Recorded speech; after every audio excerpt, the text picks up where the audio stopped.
नमस्कार दोस्तों, स्वागत है आप सभी का स्टडी अफेयर्स में। हम बात करने वाले हैं आज एस जयशंकर साहब के बारे में, जो हमारे देश के फॉरेन मिनिस्टर हैं। एस जयशंकर साहब वो व्यक्ति हैं जिनकी बात को पूरी दुनिया बहुत ही ध्यान से सुनती है। बोलते वो बहुत धीरे से हैं, लेकिन बहुत बड़ी बड़ी बातें बोल जाते हैं। ये हमारे देश के एक वो सितारे हैं जो कि आने वाले समय में कहाँ तक जाएंगे, क्या ये प्रधानमंत्री की दावेदारी तय कर पाएंगे या करेंगे, इसके बारे में विचार करना थोड़ी दूर की बात है। लेकिन फिलहाल ये इस समय पे चर्चा में क्यों बने हुए हैं? क्योंकि इन्होंने बीएचयू में, बनारस हिंदू यूनिवर्सिटी में एक स्पीच दी है। उस स्पीच में कुछ इस तरह की बात कही है जो इस समय पे चर्चा का विषय बन गई है। क्या कुछ कहा है इन्होंने, चलिए बात करते हैं। इन्होंने कहा, world doesn't see India Pakistan on equal terms now. मतलब कि भारत और पाकिस्तान को पूरी दुनिया अब एक चश्मे से नहीं देखती है। यानी कि एक जो कंपैरिजन होता था पहले ना भारत का पाकिस्तान से, कि भारत पाकिस्तान से इतना आगे है या पाकिस्तान इस क्षेत्र में भारत से इतना आगे है, वो कंपैरिजन अब बंद हो चुका है। क्यों? क्योंकि अब कहीं न कहीं कंपैरिजन करने लायक दोनों देश रह नहीं गए हैं। हम शायद उनसे काफ़ी ज़्यादा आगे निकल चुके हैं। अब वो अपनी नीतियों के कारण और उन्होंने जो कुकर्म किए हैं, उन सभी चीज़ों के कारण वो बहुत पीछे रह गए हैं हमसे। उन्होंने बेसिकली क्या किया है? उन्होंने बेसिकली जो भी किया है वो पूरी दुनिया जानती है। उन्होंने टेरर को फंडिंग की है, टेरर को पैदा किया है और पूरी दुनिया में टेरर को फैलाया है। टेरर यानी कि आतंकवाद। साथ ही साथ धर्म परिवर्तन की बात जब आती है तो आपको पता है, ये बात जग जाहिर है कि पाकिस्तान वो कंट्री है जो आए दिन हिंदू जो वहाँ पे अल्पसंख्यक हैं उनकी औरतों के साथ वहाँ पे रेप, बलात्कार जैसी बहुत से मतलब घिनौने कार्य होते रहते हैं। और साथ ही साथ में धर्म परिवर्तन के नए मामले हमेशा आते रहते हैं। वहाँ पर जो महिलाएं हैं, बालिकाएं हैं, उनका उनको कब अगवा कर लिया जाएगा, इसका कोई भी मतलब फिक्स समय नहीं है कि कब वो, चलिए वो सुरक्षित नहीं है वहाँ पे। इसकी बात हम ऐसे ही नहीं बोल रहे हैं, लेकिन ये खबर में आती रहती है, मीडिया में हमेशा बातें आती रहती हैं।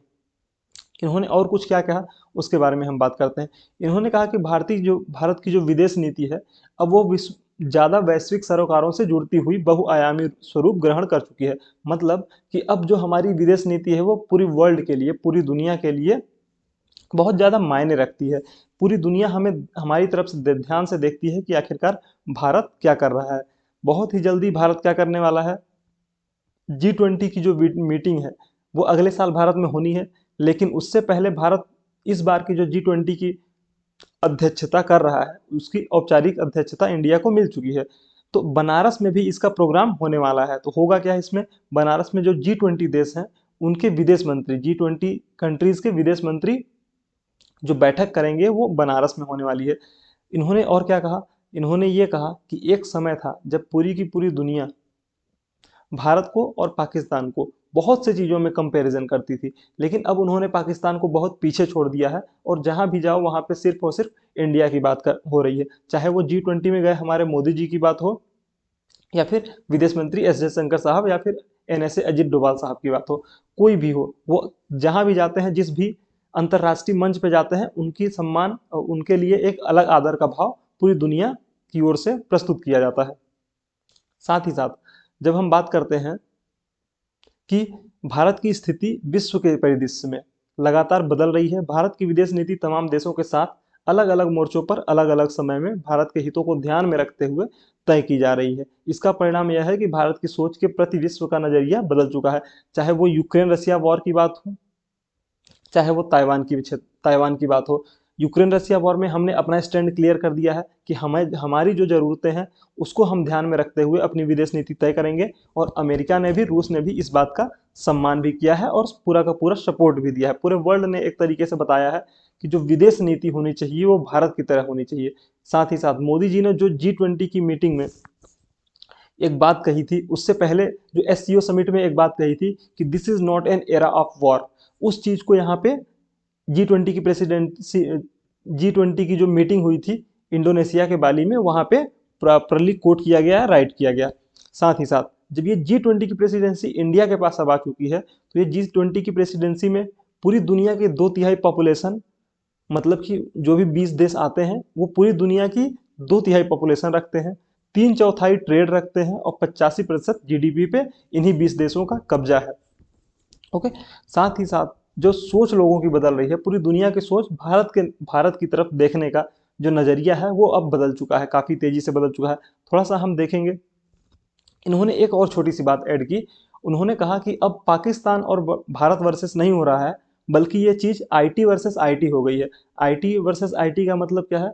आईटी के वर्सेस आईटी का मतलब है कि हम आईटी जो इंडिया एक्सपोर्ट करता है, ओके, वो आईटी की बात कर रहे हैं, और पाकिस्तान जो एक्सपोर्ट करता है इंटरनेशनल टेरर, उसकी बात हो रही है। तो ये इस तरीके से आईटी वर्सेस आईटी हो चुका है। हमारे आईटी का मतलब था इंफॉर्मेशन टेक्नोलॉजी और उनके आईटी का मतलब था इंटरनेशनल टेरर। हकीकत भी यही है कि हम आईटी के मामले में, इंफॉर्मेशन टेक्नोलॉजी के मामले में वर्ल्ड की लीडिंग कंट्रीज में हैं। हम बहुत ही ज़्यादा आईटी को एक्सपोर्ट करते हैं, पूरी दुनिया को सर्विसेज प्रोवाइड करते हैं। लेकिन पाकिस्तान पूरी दुनिया को दहशत में रखता है अपने आतंक के थ्रू। थोड़ा सा हम कंपैरिजन देख लेते हैं कि भारत और पाकिस्तान का किस तरीके से कंपैरिजन। दोनों ही देश 1947 में आज़ाद हुए 15 अगस्त 1947 को, जबकि पाकिस्तान अपना आज़ादी का दिवस 14 अगस्त 1947 को सेलिब्रेट करता है। जब भारत और पाकिस्तान दोनों ही अलग हुए, उस समय पे बहुत सी चीज़ें थी जिनका बंटवारा हुआ। क्या क्या था बंटवारा हुआ? हमारी उस समय पे तात्कालिक पॉपुलेशन जो थी, हमारी पॉपुलेशन 340 मिलियन यानी कि लगभग 34 करोड़ थी, और उनकी पॉपुलेशन थी 75 मिलियन यानी कि लगभग 7.5 करोड़। ओके, अब देखिए और भी किन किन चीज़ों का बंटवारा हुआ उसके बारे में थोड़ा सा हम बात करते हैं। जमीन हो या फिर लोगों का विभाजन हो, लोगों की भावनाओं के साथ साथ उनके सामान का भी बंटवारा हुआ। कापी किताब मेज कुर्सी टाइपराइटर पेंसिल तक का बंटवारा हुआ। साथ ही साथ पगड़ी, बल्ब, पेन, लाठी, बांसुरी, मेज कुर्सी, इन सभी चीज़ों का बंटवारा हुआ। पैसे का बंटवारा हुआ। पैसे में जब बंटवारा हुआ तो भारत ने वादा किया कि हम 75 करोड़ रुपए किसको देंगे? पाकिस्तान को देंगे, जिसकी पहली किस्त 20 करोड़ रुपए उसी वक्त पाकिस्तान को दे दी गई थी। साथ ही साथ हमारी जो रेलवे थी, रेलवे का भी प्रॉपर तरीके से बंटवारा हुआ। जो एक चीज़ थी जिसका बंटवारा नहीं हुआ वो थी शराब, क्योंकि पाकिस्तानी पाकिस्तानी एक इस्लामिक कंट्री है। पाकिस्तान, उसने प्रॉपरली अपने आप को एक इस्लामिक कंट्री माना हुआ है, लेकिन हमने डिसाइड किया कि हम सेकुलर रहने वाले हैं। हम भारत को हिंदू राष्ट्र नहीं बनाएंगे। हमारे यहाँ पे सभी धर्मों को उतनी ही आज़ादी होगी जितने हिंदू धर्म को होगी। हमारे पास टोटल भारत के संविधान में आर्टिकल 25 से 28 प्रॉपर कानून बनाया गया है। संविधान में लिखा गया है कि सभी धर्मों को अपने धर्म को स्थापित करने का, उसका प्रचार प्रसार करने का और पालन करने का पूरा अधिकार है। लेकिन पाकिस्तान एक इस्लामिक कंट्री है, इसलिए वहाँ पे शराब पीना नापाक है। तो शराब के लेकर के कोई लड़ाई नहीं हुई। हमारे यहाँ पे प्रॉपरली पूरा शराब का कारोबार भी बड़े पैमाने पर होता है, लेकिन पाकिस्तान के बारे में ये कहना पॉसिबल नहीं है। साथ ही साथ और भी बहुत सी चीज़ें थी जिनके बारे में हम पाकिस्तान से अब हमारा जो कंपैरिजन है वो एक्चुअल कंपैरिजन होने वाला है। देखिए, अभी तक में अगर स्टेबिलिटी की बात करें, गवर्नमेंट स्टेबिलिटी की, तो भारत और पाकिस्तान में बहुत अंतर है। हमारे यहाँ पे लगभग अभी तक में 14 बार प्रधानमंत्री चुने जा चुके हैं, वहीं पे पाकिस्तान में टोटल 20 बार प्रधानमंत्री चुने जा चुके हैं।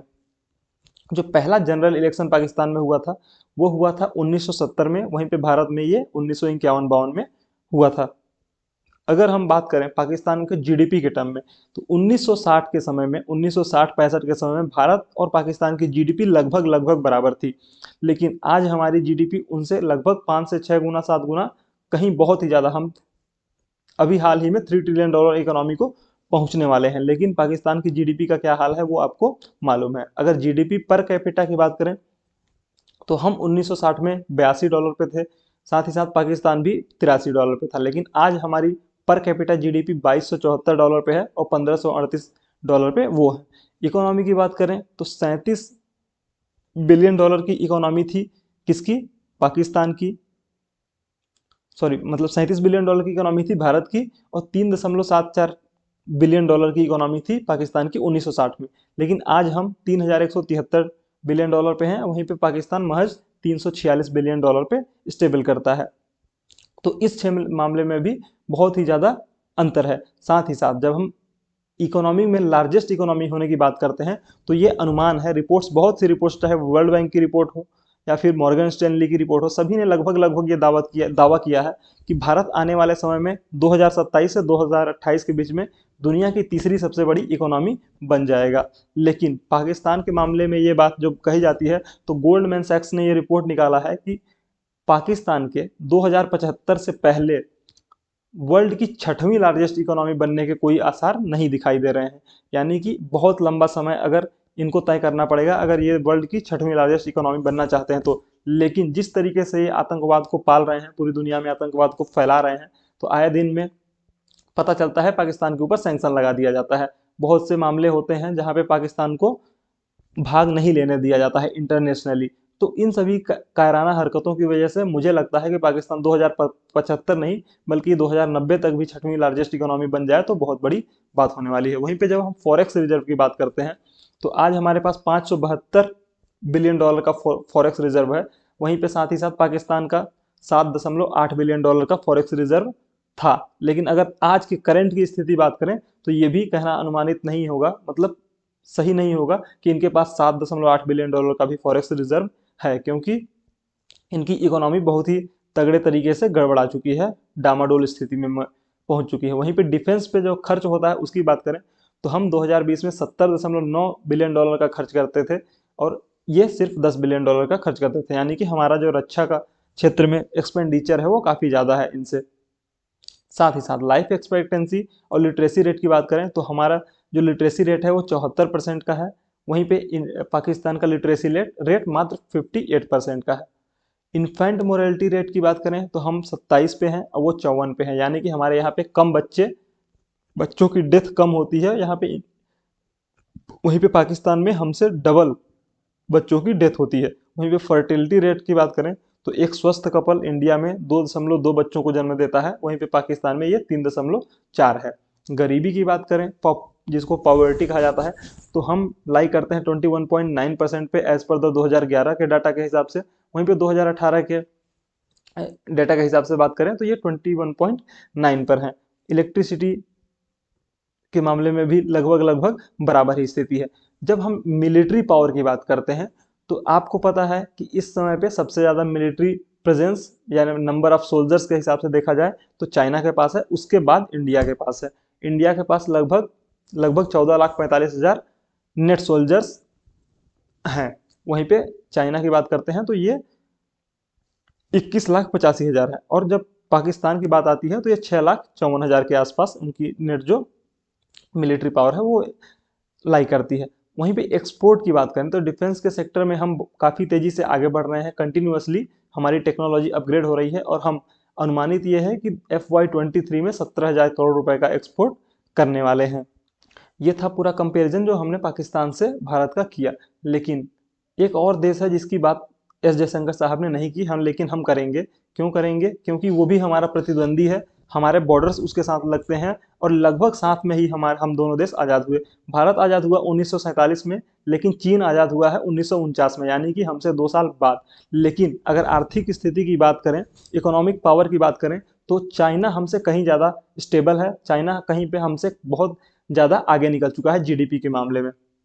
जो आधारभूत मानकों को भारत और चीन के मुकाबले देखा जाए तो पाकिस्तान से हम अपने आप को कंपैरिजन करके बहुत खुश हो लेते हैं, लेकिन हमारे पैर जमीन पे रहें इसलिए हम उसका कंपैरिजन, भारत का कंपैरिजन चाइना से भी करेंगे। अगर हम चीन के बात करें किस चीज़ से, मानव विकास रैंक में चीन किस पे लाई करता है? 85th पोजीशन पे, 50वीं रैंक पे। तो भारत की पोजीशन ये 131 है। प्रति व्यक्ति सकल घरेलू उत्पाद की बात करें तो जो पर कैपिटा जीडीपी की बात होती है तो उसमें चीन है 21,364 डॉलर पे, वहीं पे भारत का है 6,454 डॉलर पे। वहीं पे जब ये दोनों देश यानी कि भारत और चीन दोनों की पॉपुलेशन की बात की जाती है तो लगभग पॉपुलेशन एक बराबर है, यानी कि हमारी लगभग पॉपुलेशन जो है वो 141 करोड़ है, उनकी पॉपुलेशन 142 करोड़ है। अनुमान यह है कि 2023 में भारत की पॉपुलेशन उनसे कहीं ज़्यादा होगी। लेकिन जब शिक्षा की बात आती है तो चीन में महज 2.5% ऐसे लोग हैं जो अशिक्षित हैं, लेकिन इंडिया में ये आंकड़ा 34% तक है। यानी कि ये गवर्नमेंट का डाटा है जो बताता है कि 34% तक इंडिया की आबादी अभी भी अशिक्षित है। इस क्षेत्र में हमें बहुत ज़्यादा काम करने की ज़रूरत है। वहीं पे जब जीडीपी की बात होती है तो चाइना की जीडीपी हमसे लगभग 7 गुना बड़ी है। आज़ादी के समय पे दोनों लगभग बराबर थे। आज़ादी के कुछ साल बाद यानी कि लगभग 1980 के दशक तक भारत और चीन की स्थिति एक जैसी थी। लेकिन उसके बाद चाइना ने जो अपनी नीतियों में, वहाँ की गवर्नमेंट ने जिस तरीके से करप्शन पे कंट्रोल किया और अपनी नीतियां आगे लेकर गई, मैन्युफैक्चरिंग का जिस तरीके से पावर बना चाइना, और लो लेबर को प्रोवाइड करके पूरी दुनिया में मैन्युफैक्चरिंग का हब बन गया, उसका उसे बहुत ज़्यादा फायदा मिला और भारत वो फायदा लेने से चूक गया। अमेरिका के बाद चीन जो है वो दूसरे नंबर पे है रक्षा के क्षेत्र में क्या करने वाला, खर्च करने वाला। रक्षा के क्षेत्र में बात करें तो 229 बिलियन डॉलर का इनका पूरा का पूरा रक्षा बजट है, जबकि भारत का ये सिर्फ और सिर्फ 67 बिलियन डॉलर का है। हम चौथे नंबर पे हैं पूरी दुनिया में रक्षा के क्षेत्र में एक्सपेंडिचर करने वाले। साथ ही साथ लिटरेसी रेट की जो बात होती है तो आपको हमने बताया ही कि इंडिया में, चाइना में महज 2% आबादी है जो कि इलिटरेट है यानी कि अशिक्षित है, वहीं पे भारत में ये लगभग लगभग 34% के आसपास है। अब नए आंकड़े आएंगे तो उनमें काफ़ी कुछ सुधार हो चुके हैं। 2022 में हमारी जो लिटरेसी रेट है वो 77.7% तक पहुंच गई है, लेकिन अभी भी हमें बहुत ज़्यादा सुधार करने की है ज़रूरत है।